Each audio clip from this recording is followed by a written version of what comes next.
গ্রামে ছিল এক চালাক শিয়াল। সে প্রতিদিন কোনো না কোনো কৌশলে পশু পাখিদের ঠকিয়ে খাবার আদায় করত। একদিন সে এক গরিব কৃষকের মুরগির খামারে ঢুকে পড়ল। কৃষক আগেই তার চালাকির কথা শুনে ফাঁদ পেতে রেখেছিল।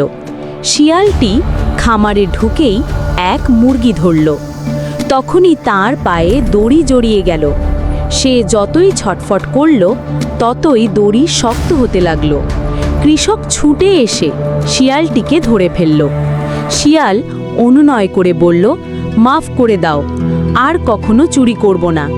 কিন্তু কৃষক বলল, চালাকিরও একটা সীমা আছে। তুমি এতদিন সবার ক্ষতি করেছ, এবার শাস্তি ভোগ করো।